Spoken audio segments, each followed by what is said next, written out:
7 जुलाई का paper first, उसको देख लेते हैं। तो वीडियो स्टार्ट करने से पहले आप लोगों से एक बात कहूँगा, जो लोग नए हैं तो प्लीज़ चैनल को जरूर सब्सक्राइब कर लें। चलिए स्टार्ट कर। तो देखिएगा, इस पहला क्वेश्चन है, महारत हासिल करने के लक्ष्य निर्धारित करने से छात्र की अभिप्रेरणा और योग्यता के बारे में विचार कैसे प्रभावित होते हैं। तो ऑप्शन 1, यह अक्सर योग्यता के वृद्धिशील दृष्टिकोण में बढ़ी हुई बाहरी अभिप्रेरणा और विश्वास को दर्शाता है। अगला है, समावेशी कक्षाओं में क्या होता है। तो इसका हो जाएगा ऑप्शन 3, मैं विशेष बच्चों की ज़रूरतों को पूरा करने के लिए एक अलग शैक्षिक कार्यक्रम पेश किया जाता है। ओके। अगला है, पियाजे और वाइगोत्स्की के सिद्धांतों में एक प्रमुख समानता है। तो ऑप्शन 2, भाषा और विचार के बीच संबंधों के बारे में उनके चिंतन। अगला देख लेते हैं, अभिकथन है और कारण है। तो इसका हो जाएगा ऑप्शन 3, ए और आर दोनों सही हैं, लेकिन ए जो है आर की सही व्याख्या नहीं करता है। अभिकथन क्या है, किशोरावस्था के दौरान जेंडर अपेक्षाओं के अनुरूप स्त्रीत्व या पुरुषत्व की परंपराओं का पालन करने के लिए दबाव पड़ जाता है। और दूसरा कारण जो आ रहा है वो भी सही है, जेंडर और जेंडर भूमिकाएं जैविक रूप से निर्धारित की जाती हैं। अगला है, कथन है कारण है। तो दोनों आपके सही हो जाएंगे। कथन क्या है, एशियाई संस्कृतियों में जो सामाजिक सद्भावना पर जोर देता है, क्रोध को अभिव्यक्ति को हतोत्साहित किया जाता है और शर्म को प्रोत्साहित किया जाता है। दूसरा भी सही है, कारण भावनाएं व्यक्तिपरक हैं और सीखने में कोई भूमिका नहीं निभाती हैं। अगला, लॉरेंस कोहलबर्ग ने बच्चों के नैतिक विकास का अध्ययन करने के लिए किस विधि का प्रयोग किया। तो ऑप्शन 3, बच्चों के सामने नैतिक दुविधाएं रखना और अनुक्रियाओं की समालोचना करना। अगला, लेव वाइगोत्स्की के अनुसार भाषा और विचार के बीच कैसा संबंध है। तो ऑप्शन 1, भाषा और विचार विकास की जटिल विनिमय प्रक्रियाएं हैं।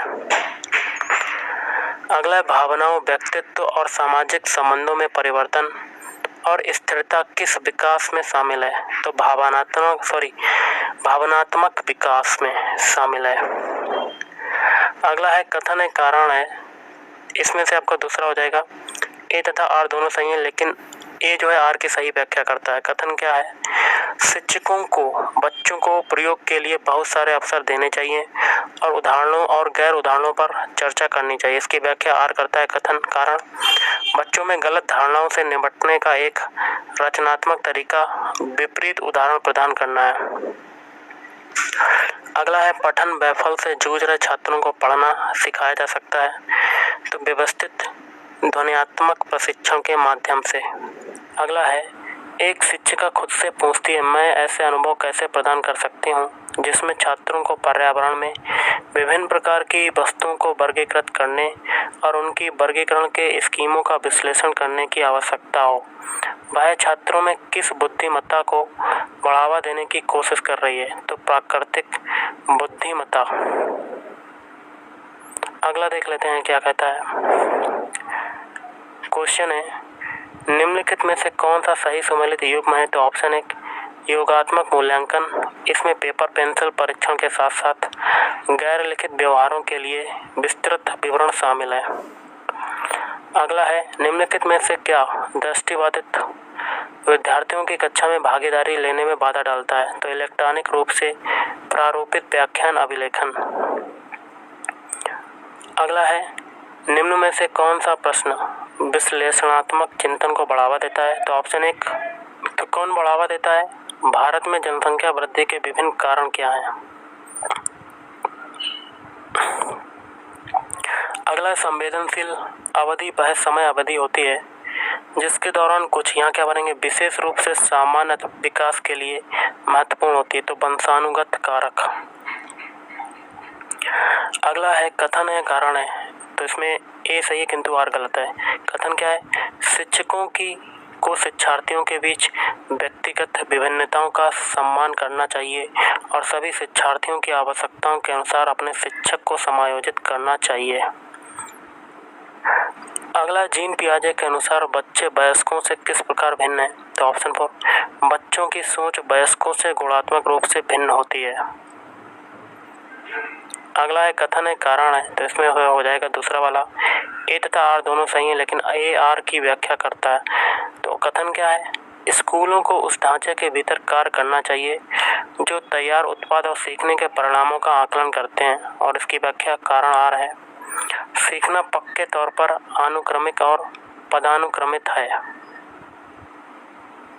अगला, रचनावादी शिक्षण विद्यार्थियों को यहाँ क्या करेंगे?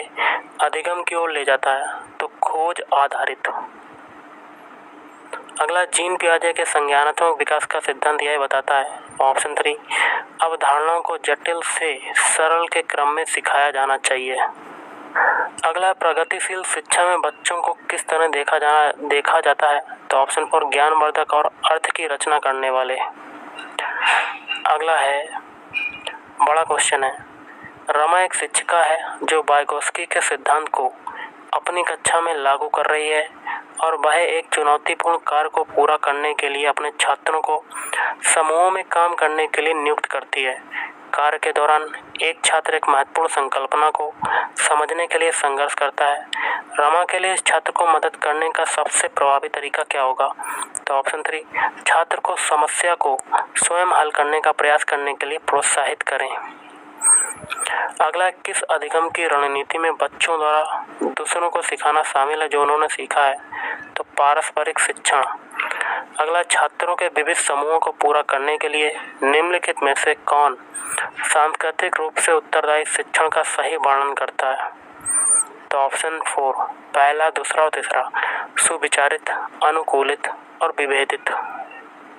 अगला है, विद्यार्थियों में समालोचनात्मक चिंतन को विकसित करने के लिए एक शिक्षक को ऑप्शन 4 ऐसे सवाल देने चाहिए जिसमें निष्कर्ष और व्याख्याएं शामिल होते हैं। अगला देख लेते हैं, आप एक शिक्षक हैं जो अपने छात्रों को परासंज्ञानात्मक कौशल विकसित करने में मदद करना चाहते हैं। निम्नलिखित में से कौन सी रणनीति इस प्रकार के चिंतन को बढ़ावा देने की सबसे अधिक संभावना है? ऑप्शन 3, छात्रों को अपने स्वयं के सीखने और सोचने की प्रक्रिया पर विचार करने के लिए प्रोत्साहित करना। अगला, छात्रों के लिए कक्षा में प्रतिक्रिया सबसे अधिक प्रभावी होती है जब? तो ऑप्शन 4, यह इस बात पर ध्यान केंद्रित करता है कि बच्चा क्या नहीं कर सकता, बजाय इसके कि वह क्या कर सकता है। अगला एक कथन है कारण है, तो ऑप्शन 4 ये सही है किंतु आर गलत है। एक है, शिक्षकों को विद्यार्थियों के बीच बहस, चर्चा और सहयोग को प्रोत्साहित करना चाहिए। अगला है, सुनीता एक 12 वर्षीय लड़की विशेष संगीतीय क्षमता रखती है। उसके माता पिता दोनों ही निपुण गायक हैं और वे सुनीता को अपनी आवाज़ को और बेहतर करने के लिए प्रशिक्षण कक्षा में भेज रहे हैं।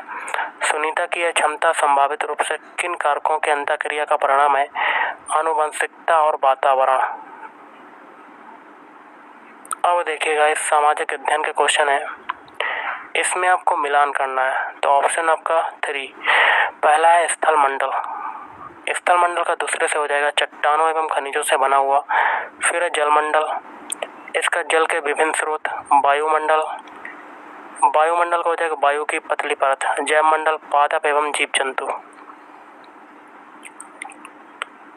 अगला है, निम्नलिखित में से कौन सा कथन 12वीं सदी के मंदिर निर्माण में प्रयुक्त शिल्प कला विज्ञान तकनीक के विकास के बारे में सही है? तो सही विकल्प का चयन करना। ऑप्शन 4, ए और बी दोनों सही हैं। अधिरचना का भार शिखरों पर डाल दिया जाता था और निर्माण में बलुआ पत्थर व पत्थर के छोटे टुकड़ों के मिश्रण का तेजी से प्रयोग होने लगा। अब देखिएगा, इस फिर से मिलान करना है। एक में संकल्पना है, दूसरे में उदाहरण। तो ऑप्शन 1, पहला है आपका भेदभाव, तो इसका तीसरे से हो जाएगा महिलाओं की रोजगार की अनुमति नहीं है क्योंकि वह परिवार शुरू कर रही है। और फिर है असमानता, इसका हो जाएगा समान कार्य के लिए अलग वेतन। फिर है रूढ़िवादिता का हो जाएगा ऑप्शन 4 से लड़कियां खाना बनाने भोजन पकाने में अच्छी हैं। पूर्व धारणा, ग्रामवासी अंधविश्वासी हैं। अगला है, निम्नलिखित में से कौन सा ग्राम भोजक के लिए सही नहीं है। तो ऑप्शन 3, इनकी जमीन पर इनके दास और मजदूर काम करते थे। अगला है, मुगल राजस्व व्यवस्था जिसमें हर फसल के लिए राजस्व दर की अलग सूची बनाई गई उसे कहते हैं। ऑप्शन 4, जात। भूतपूर्व रियासत श्रेणी लागू थी। तो ऑप्शन 3, 1947 से 48 और 1956 के बीच, जब उन्हें प्रशासनिक इकाइयों के रूप में मान्यता मिली।